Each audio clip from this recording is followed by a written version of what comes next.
Hello students, welcome back to chemistry classes. Class 11th chemistry plus NEET plus JEE के segment में मैं श्रवण कुमार एक बार फिर से सभी बच्चों का वेलकम करता हूं। बच्चों आज हमारा 11th क्लास ऑर्गेनिक केमिस्ट्री में हाइड्रोकार्बन का लेक्चर नंबर 14 है। ओके, लास्ट लेक्चर में हम लोगों ने एल्काइंस की केमिकल प्रॉपर्टीज कंप्लीट करने के बाद एल्कीन्स की केमिकल प्रॉपर्टीज कंप्लीट करने के बाद हमने एल्काइंस स्टार्ट कर दिया था और एल्काइंस का इंट्रोडक्शन, ठीक है, जितने भी पॉइंट्स इंट्रोडक्शन के रिगार्डिंग है वो, और method of preparation of alkynes में एक मेथड आपके सामने डिस्कस कर दिया था जिसका नाम था बाई कैल्शियम कार्बाइड। ओके, तो उम्मीद है आप लोग वो मेथड समझ गए होंगे। एल्काइंस बनाने का एक मेथड और हमारे सिलेबस में है अकॉर्डिंग टू एनसीईआरटी, एक बार उसे डिस्कस कर लेते हैं और फिर हम लोग थोड़ा सा physical properties of alkynes and then chemical properties of alkynes की तरफ मूव करते हैं बच्चों। तो चलिए स्टूडेंट, करते हैं हम लोग शुरुआत लेक्चर की। एल्काइंस बनाने का हमारे सामने मेथड नंबर 2 है और ये है by dehydrohalogenation, by dehydrohalogenation of vicinal dihalide,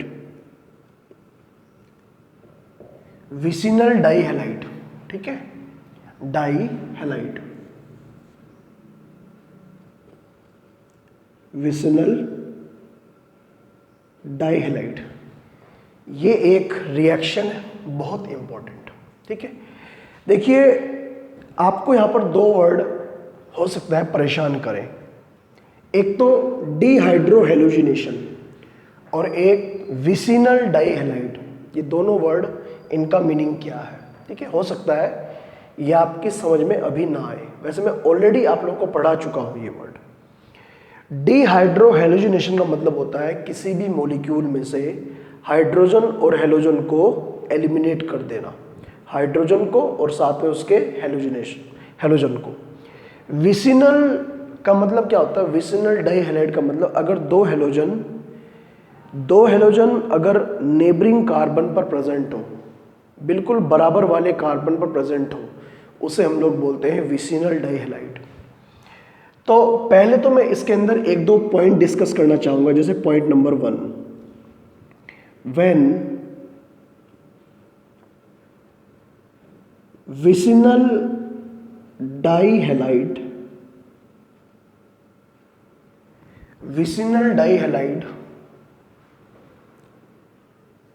is react with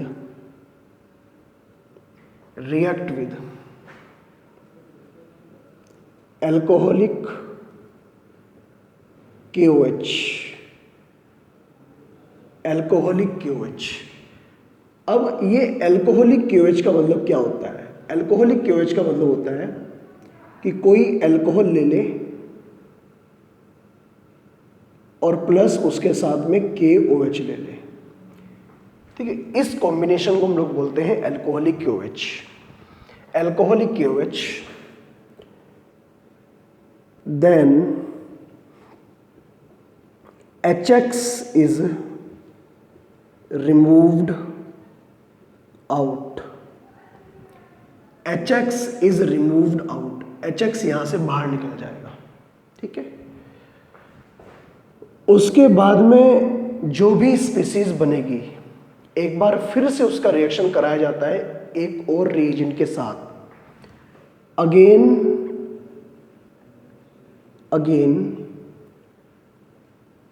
the product formed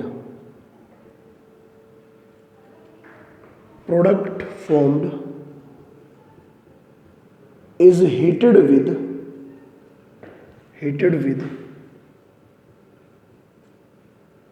sodamide, और सोडामाइड का फॉर्मूला होता है बच्चों NaNH2,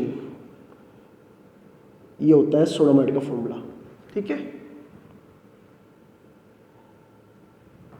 HX again removed out to form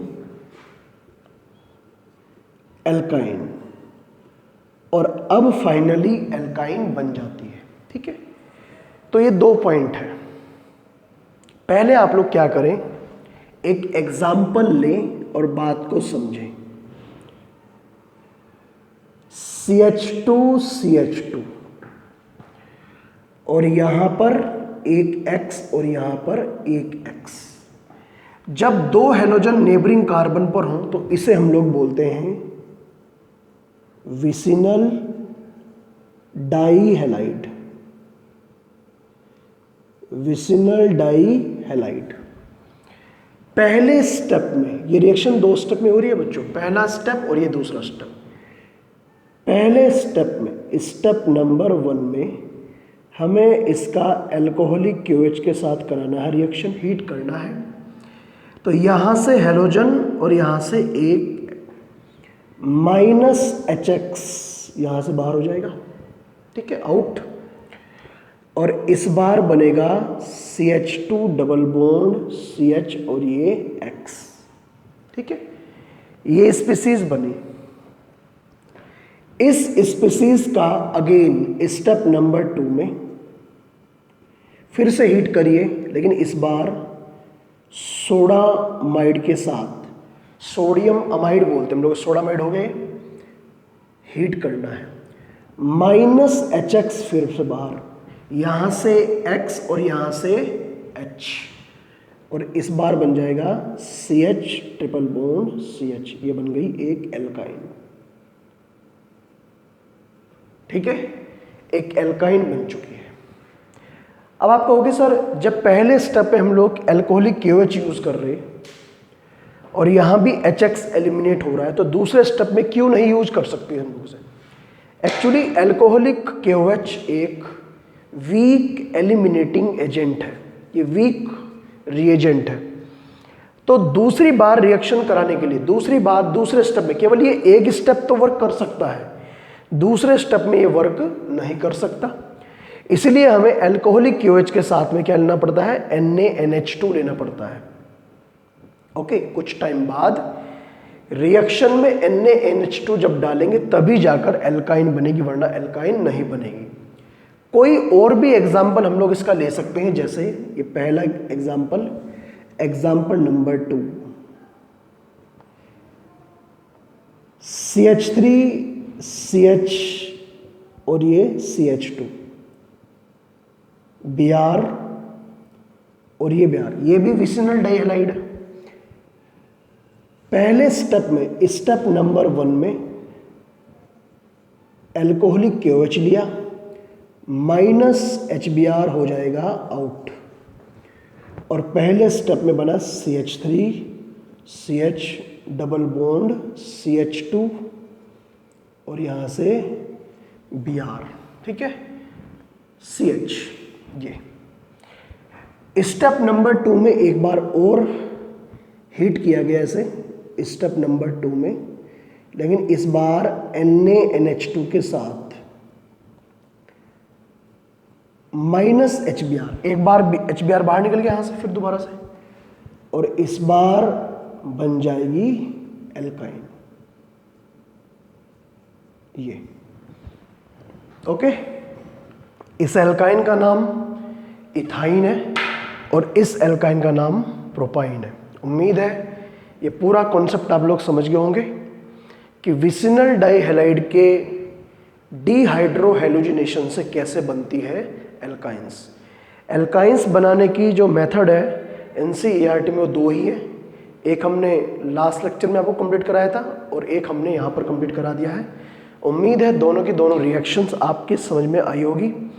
वैसे तो और भी बहुत सारी रिएक्शंस हैं एल्काइन बनाने की, ऐसा नहीं है कि यही 2 हैं, लेकिन हमें क्योंकि बोर्ड, नीट और जेई के लिए अकॉर्डिंग टू NCERT चलना है, तो इसीलिए हमें केवल यही 2 रिएक्शन यहाँ पर पढ़नी है और बाकी जो रिएक्शंस हैं उनके ऊपर बहुत ज़्यादा फोकस नहीं करना है। ओके स्टूडेंट, वीडियो स्टॉप करिए, नोट करिए और फिर मैं बढ़ता हूं आगे।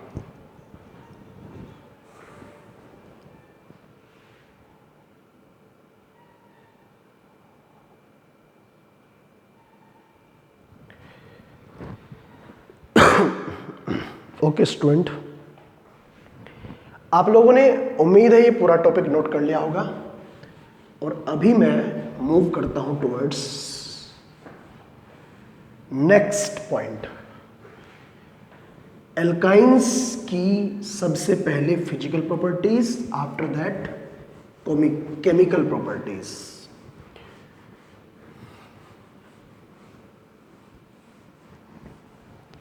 चलिए स्टूडेंट, फिजिकल प्रॉपर्टीज के बारे में क्या बताऊं आपको। Physical properties of alkynes. देखिए, फिजिकल प्रॉपर्टीज के अंदर 3 पॉइंट आते हैं मेन। सबसे पहला फिजिकल स्टेट, दूसरे वाला बॉइलिंग पॉइंट,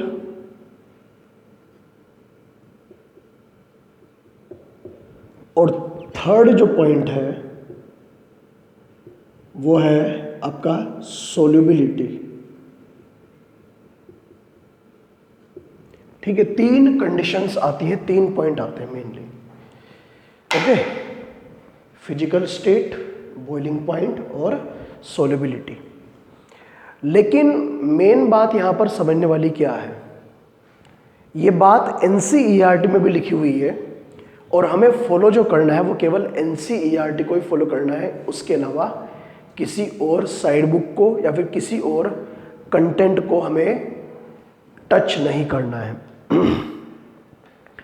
फिजिकल प्रॉपर्टीज के बारे में एनसीईआरटी में ये लिखा हुआ है कि physical properties of alkynes follow same trend as alkane and alkenes. बिल्कुल साफ साफ लिखा हुआ है, ठीक है।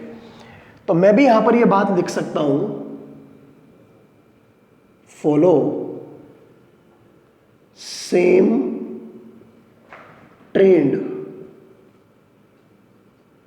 As alkanes and alkenes.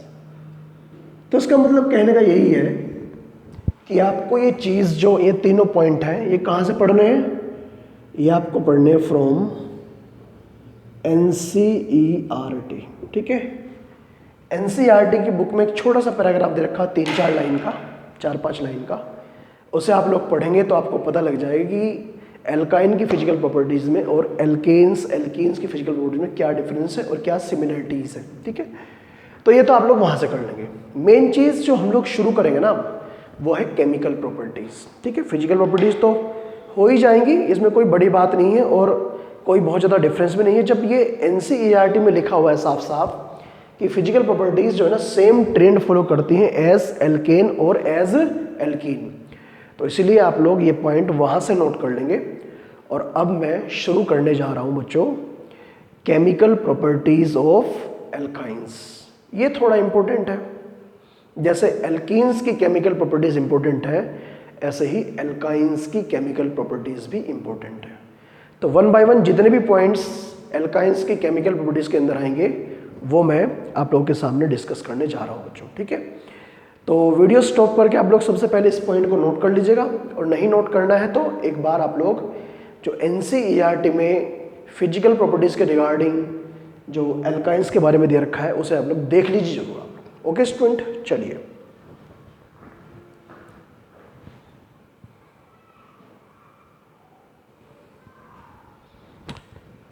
Okay student, तो हेडिंग आप लोग लिख सकते हैं फिजिकल प्रॉपर्टीज के बाद में chemical properties.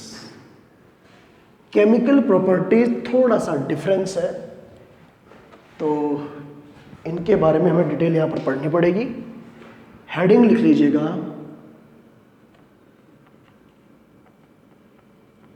Chemical properties of alkynes. ठीक है, और एल्कीन की तरह ये भी इंपॉर्टेंट है, वेरी इंपॉर्टेंट। ठीक है, चलिए अब एल्काइंस के रिगार्डिंग ये इंफॉर्मेशन आती है। एल्काइंस के बारे में इंपॉर्टेंट पॉइंट है कि alkynes are acidic in nature. Alkynes are acidic in nature. ठीक है, ये क्या कारण है एल्काइंस एसिडिक नेचर की होती है? कारण ये है because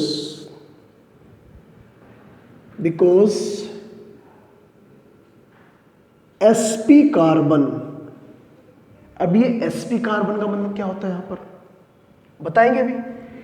sp carbon of alkynes is more electronegative than other hybridized carbons. जो बाकी के हाइब्रिडाइज कार्बन्स होते हैं ना, sp3, sp2 और ये sp, तो जो sp कार्बन है वो बहुत ज्यादा इलेक्ट्रोनेगेटिव होता है। ठीक है, इसके लिए पूरे कॉन्सेप्ट आपको समझना पड़ेगा थोड़ा सा। तो आप लोग थोड़ा सा अब फोकस करना शुरू करिएगा इस कॉन्सेप्ट को समझने के लिए। क्या कॉन्सेप्ट है? कॉन्सेप्ट ये है बच्चों कि जो कार्बन की इलेक्ट्रोनेगेटिविटी है, एसिडिक नेचर उस पर डिपेंड करता है। कहा यह जाता है कि acidic nature of carbons compound. Carbons compound का मतलब ये मान के चलिए, हम लोग यहां पर जो बात कर रहे हैं ना, वो हम लोग यहां पर बात कर रहे हैं हाइड्रोकार्बन्स की। ठीक है, हाइड्रोकार्बन्स की हम लोग यहां पर बात कर रहे हैं। Acidic nature of carbons compound is directly proportional to electronegativity of carbon atom. ये कहा जाता है जितना ज्यादा इलेक्ट्रोनेगेटिव कार्बन होगा, एसिडिक नेचर उतना ही ज्यादा होगा। ठीक है, कार्बन 3 टाइप के होते हैं हाइड्रोकार्बन्स में। ये कहा जाता है कि electronegativity order of carbon atoms is, क्या होता है, सबसे ज्यादा sp कार्बन, उससे कम sp2 कार्बन और उससे कम sp3 कार्बन। ये जो ऑर्डर मैंने लिखवाया ये क्या है? ये है आपका decreasing order of electronegativity. Okay, decreasing order of electronegativity. ठीक, जैसे मैं यहां पर आपके सामने 3 कंपाउंड बना रहा हूं। एक तो है एल्कीन, जैसे ये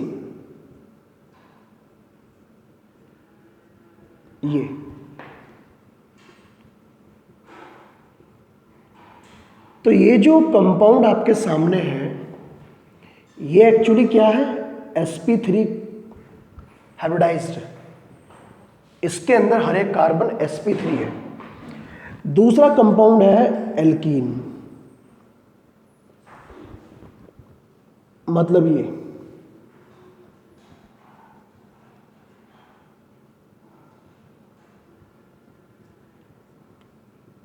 इसके अंदर हर एक कार्बन sp2 हाइब्रिडाइज्ड है। लेकिन जो एल्कीन है, एल्काइन है, एल्काइन के अंदर हर एक कार्बन कैसा है? sp hybridized. ठीक है, अब जरा इस कॉन्सेप्ट को थोड़ा सा फोकस करके और ज्यादा अच्छे से सुन ले। इस कार्बन की इलेक्ट्रोनेगेटिविटी सबसे कम क्यों है? क्योंकि इस कार्बन के पास में इलेक्ट्रॉन डेंसिटी कम है। सिंगल बॉन्ड में केवल 2 इलेक्ट्रॉन होते हैं, मतलब एक पेयर होता है। सारे बॉन्ड सिंगल है तो केवल कितने इलेक्ट्रॉन है? 2। डबल बॉन्ड के अंदर इलेक्ट्रॉन कितने होते हैं बच्चों? 4, मतलब 2 पेयर। इलेक्ट्रॉन की डेंसिटी बढ़ेगी तो एटम की इलेक्ट्रोनेगेटिविटी बढ़ती है। ठीक है, एटम की इलेक्ट्रोनेगेटिविटी बढ़ती है। ये केमिकल बॉन्डिंग में पढ़ाया जाता है ये बात। ट्रिपल बॉन्ड में कितने इलेक्ट्रॉन्स होते हैं? 6, क्योंकि 3 बॉन्ड का मतलब 6 इलेक्ट्रॉन, 1 बॉन्ड का मतलब 2 इलेक्ट्रॉन, 2 बॉन्ड का मतलब 4 इलेक्ट्रॉन और 3 बॉन्ड का मतलब 6 इलेक्ट्रॉन। सबसे ज्यादा इलेक्ट्रोनेगेटिव कार्बन ये है, ये वाला कार्बन। ओके, मेरी बात को समझ पा रहे हो आप लोग? ठीक, यही कारण है क्योंकि ये कार्बन सबसे ज्यादा इलेक्ट्रोनेगेटिव है, तो इसीलिए ये वाला कार्बन सबसे जल्दी, सबसे आसानी से H को लॉस कर देगा। अगर ये सबसे पहले H को लॉस करेगा, इसका मतलब सबसे ज्यादा एसिडिक होगा। ये थोड़ा सा डिफिकल्टी से लॉस करेगा H को, और ये और डिफिकल्टी से। ठीक है, मतलब कहने का मतलब ये है कि एसिडिक नेचर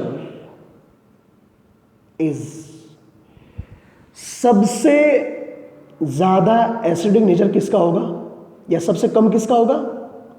एल्कीन का। एल्केन से ज्यादा एल्कीन का, और एल्कीन से ज्यादा एल्काइन का। ठीक है, अभी हम लोग किसके पास में? एल्काइंस के पास। तो alkynes are the most acidic hydrocarbon in alkane, alkene, alkyne.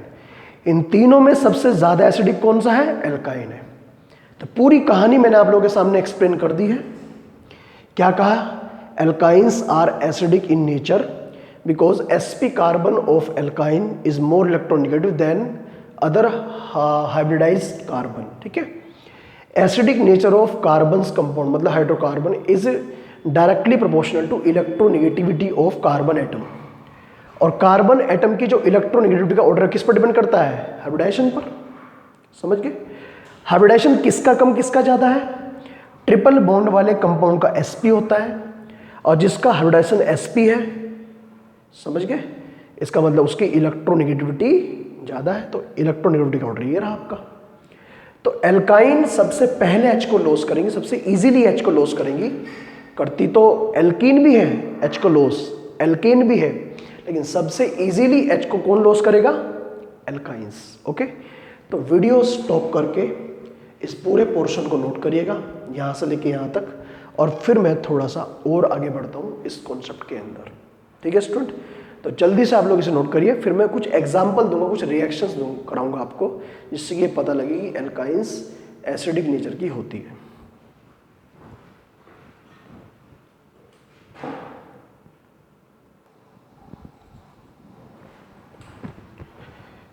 तो स्टूडेंट्स, आप लोगों ने नोट कर लिया होगा एसिडिक नेचर ऑफ एल्काइंस। सबसे पहले हमने आप लोगों के सामने एल्काइंस का एसिडिक नेचर एक्सप्लेन किया है, तो उम्मीद है ये टॉपिक आपको समझ आया होगा। कुछ एग्जाम्पल्स डिस्कस करते हैं एसिडिक नेचर के। पहला एग्जाम्पल, जैसे इसका नाम तो है इथाइन।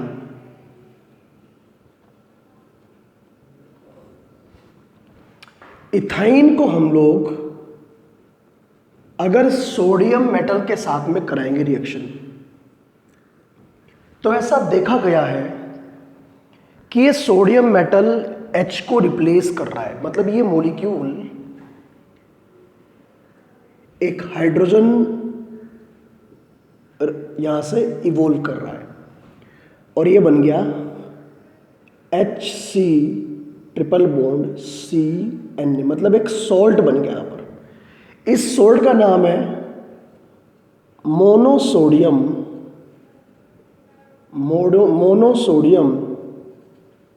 इथाइनाइड, ये सॉल्ट है। तो सॉल्ट का बनना इस बात का प्रूफ है कि alkynes are acidic in nature. तो एल्काइंस एसिडिक नेचर की होती है, alkynes are acidic in nature. ये दोनों H भी रिप्लेस कर सकता है, इसे बोलते हैं मोनोसोडियम इथाइनाइड। ठीक है, ऐसे करके यहां पर ये हाइड्रोजन लॉस कर रहा है। CH3C ट्रिपल बॉन्ड CH, इसका नाम प्रोपाइन है। प्रोपाइन भी जब सोडियम मेटल के साथ करता है रिएक्ट, तो ये भी क्या कर रहा है, ये भी सोडियम का सोल्ट प्रोड्यूस कर रहा है। हाइड्रोजन गैस साथ में यहां से इवॉल्व हो रही है। इसका नाम है मोनोसोडियम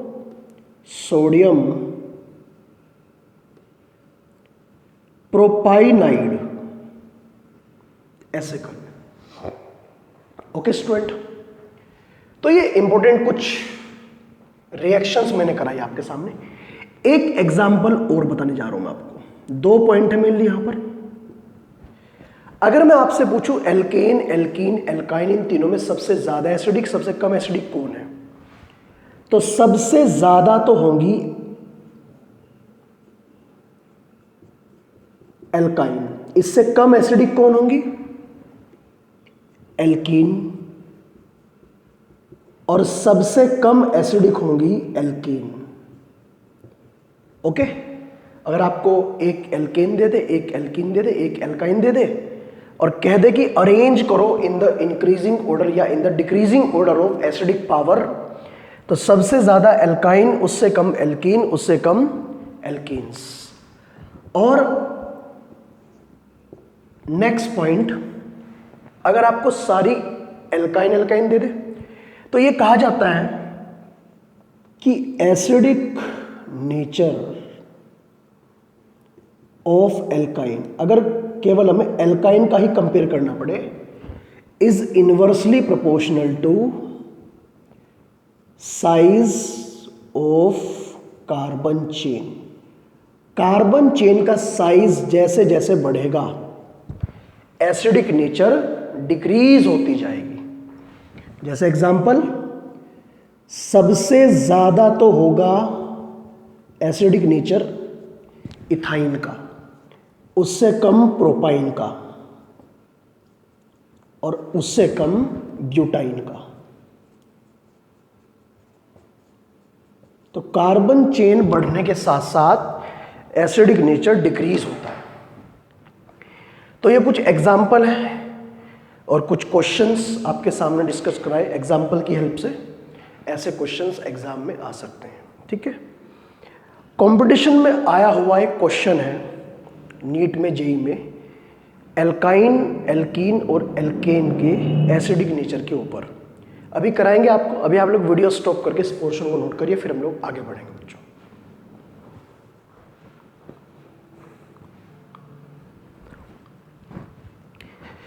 तो स्टूडेंट, आज के लेक्चर में तो टाइम नहीं बच पाया है कुछ और क्वेश्चंस कराने का, लेकिन ना ज़रूर है कि नेक्स्ट लेक्चर में हम लोग एल्काइंस के एसिडिक नेचर के रिगार्डिंग एक टॉपिक आपको और कराएंगे, क्वेश्चन कराएंगे 1-2 आपको।